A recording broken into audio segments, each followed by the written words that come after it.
Because Naomi Salulawal is in the building, you know. We talked about Temitope Amodu That's right. actually being chosen to represent Nigeria at the All-Star game. Wow. What a game. You were there in Yes, Toronto. You went with Temitope Amodu. Yes. Tell us what the experience was like. The experience for Temitope was amazing. Special Olympics has a 40-year partnership with NBA Cares. Wow. And so they have this unified basketball game that is played every time there's an NBA All-Star weekend. Okay. So 12 Special Olympic athletes are selected from different countries in the world who will play with the WNBA and NBA legends. And so it's just to encourage inclusion, of course, play unified, where people with intellectual disabilities and those without play together in the game. So Temitope had an amazing time, and of course she's a great basketball player. Obviously. She was selected watching her games at the World Games in LA. Okay. So she was actually picked from her participation there, and of course she went there and she did us proud. She represented Nigeria and also Africa as a continent, you know, and in Toronto. But now let me get you talking. You know, sometimes when you travel with kids with special abilities, when they meet some of these stars, you know, they get overwhelmed.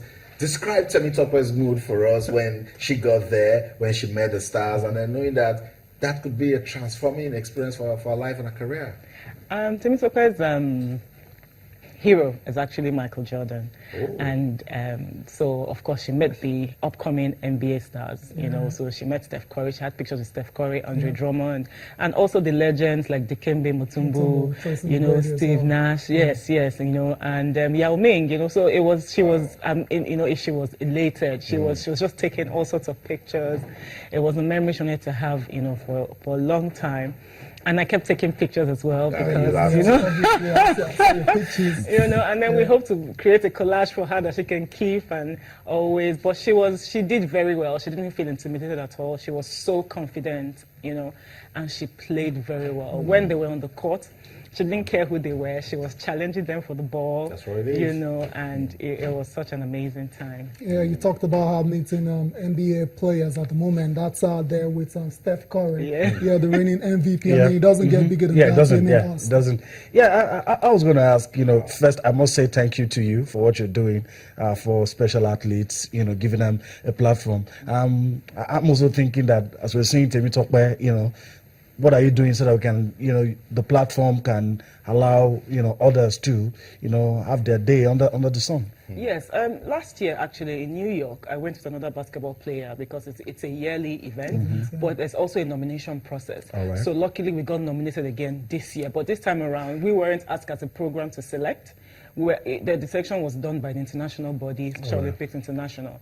So it's an opportunity for everyone to participate. Okay. Just like we're preparing for the upcoming games next year, you know. So there's always a chance for everyone to participate in Special Olympics. Yeah, I have a question. You know, I mean, when you monitor, you know, these special people, you know, hugely talented people, what does, you know, being on the big stage like that, what does it do for them? The aftermath of it, you know, what do you see? For the athletes, it encourages inclusion. For them, they see themselves as being accepted. You know, they're a part of something. They can compete. There are other people. They don't feel that they are alone. You know, because, you know, in your country, you might feel that you're alone. But when you travel abroad and you see other people from different parts of the world, you know, different races, and then you think, oh my God, there's so many of us here. Okay. And they're very friendly, really, amongst themselves. You know, when they meet each other, you wouldn't even know that they didn't just meet on the day. You would think that they've been friends forever. So they have a language that they understand, you know, and they communicate very well. So it's always amazing, this opportunity for them to compete outside the country and locally as well, you know. So basically, in all, it was a great experience for Temitope Amodu. And let's just bring it back home now. You guys, the Special Olympics Nigeria, you're there to provide year-long activities for special people in the country. What are the plans for the rest of the year? And because I know in 2017 there will be the World Winter Games as well, so I know Nigeria will be participating in that one. Yes. Can you give us updates on that one as well? Right now we're recruiting for the Winter Games, which will hold in Austria March of next year. So we're recruiting, and then training starts in March of this year. And of course there's going to be national games. It's going to be like a mini national game so that different people can compete, and then we'll select through a ballot the best to be able to represent the country. I know it's the Winter Games, but we participate in the indoor games. It's just a chance, because what does our mission say? Our mission says provide sports training and athletic competitions year-round. So if there's a competition coming, we'll definitely participate. Leadership of Special Olympics Nigeria believes that we must always engage the athletes. Why wait every 4 years if there's a winter game and then we can participate?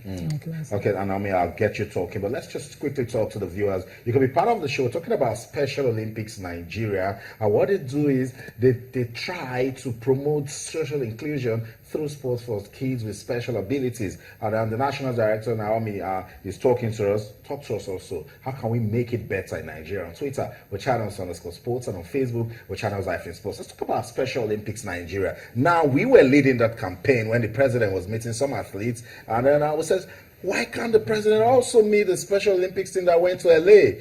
Give us an update on that, and if possible, let's still get the president to meet those athletes. Yeah. To be honest, I don't know what happened. I thought we were going to be invited. Okay. You know, when other athletes, even chess players, had the opportunity to meet the president. But unfortunately, we were not invited. I don't know why. I don't know what happened. Hopefully, maybe our invitation is going to be special, so that we can get so we can get the attention of the president and probably get the attention of the nation. Maybe he didn't want us to be with other athletes, you know, would have probably been overshadowed. So I hope that there will be a chance for us to. Yeah, surely there's got to be a chance, because that reception was for athletes, outstanding athletes in 2015. I mean, you guys went to LA and won 71 medals. Yes, Now, indeed. can't ask for more. Of course. Okay, I know you said something about we're getting ready for the national games, that before the big one in March next year. Do you want to tell us ways you get athletes that will participate? Because I mean, we get calls every time. How can my child be part of the Special Olympics and all of that? So just want to tell the viewers the selection process in getting athletes ready for the World Games. The thing is, Special Olympics Nigeria does a lot of their work in school program. Okay. We work with a lot of the special schools. So what we do is that we go around all the special schools and recruit athletes. We watch them participate in sports like physical education or inter-house sports, and select the ones that are really good. We look at their time, you know, their score sheet and all of that, and select them. We actually work with schools, but we're trying to create an out-of-school program so we can work with other athletes who are not in school. So we always encourage people to, you know, come to us, come to the office, call us, send emails, you know, and tell us about their children. Even yesterday, a parent actually came to the office yesterday with her son, and that's how we can also get other people to join Special Olympics. We charge no fee at all. It's free of charge, as long as you know that we're there. We'll definitely take you, and then you go through the recruitment process or the training process, and then you'll be a part of the team. All they have to do is just come to your office Yes, in Maryland. that's all. Yes, that's all. Okay. Yes. Also, man, you talked about the mini national Tony earlier. Do you have a date for that? Yes. We're looking at June this year, June 2017, to have the mini national games. It's not going to be as big as the main national games for the World Games, you know, because there are more people who compete there. So it's going to be like a one-day event or a day and a half event. I'm curious, you know, what do these special, hugely talented people do when they're out of competition? Do they have a base? You know, all of those things. You know. To be honest, you know, of course, we would wish we had a mini center where they can keep training. But we're just trying to encourage their parents for them to go to Road Park or Unilag and keep competing on their own. And also, what we also do is that on a monthly basis, we ensure that they are out there training or competing even locally, you know. So like this year is a state competition, so we're going to go to every state in Nigeria and ensure that there's a competition that goes on. So from the states we move to the regional, then the national, then the World Games. Okay, awesome. Yes. Yeah, let's just quickly talk about the challenges you face, you know, in trying to ensure that these special athletes, you know, get the required support that they need, especially the ones that really love sports.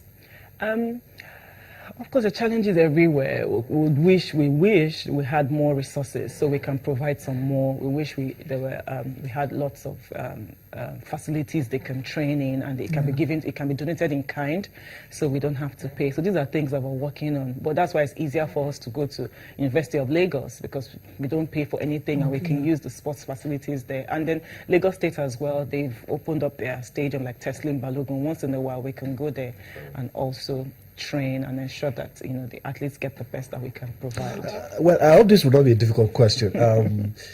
Like in all sports, you have people that you could call, say, poster boy, poster girl, that you could look at and say, oh yes, when you talk about athletes, oh, this person, this is what this sport has, how the life has changed dramatically, and and this person is now on this pedestal. Do you have one or two people like that you can tell us, oh yeah, this person passed through us, this person is now here, or this person's life has changed totally? Oh yes, we do have some poster athletes, like Solomon, who went to the World Games, Solomon Jegede. He was even here, I think, twice, and everything. Then we have Chidalu as well.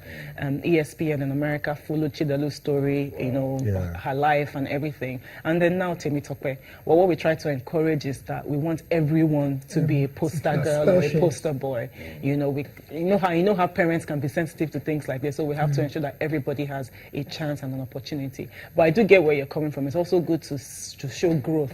So people can see that, oh, she's been to the Olympics for 11 years and her life has changed. So it's something that we're actually pursuing and ensuring that it works well. Okay, I like the fact that you mentioned one or two names. But for me, my poster boy is Papula. Papula, Every time anything. Papula. Victoria White, also such a talented incredible I athletes. remember those names. So thank you so much, Naomi, for coming around. And all the best to Special Olympics Nigeria. You know what? Stay focused. The future is bigger. Thank you. Thank you so much. Well, on that note, we have to, call it a day on the show. We do hope that you've enjoyed everything. We enjoyed ourselves. We hope that you did as well. We'll do this again tomorrow. My name is Yemi Adebayo. Many thanks for watching, and enjoy the rest of your day. I'm Tayo Salam. Always a delight whenever you make out time to join us to talk sports. Let's do it again tonight. I'm Austin Okonakwan. Until then, in everything you do, remember to keep talking sports. Bye for now.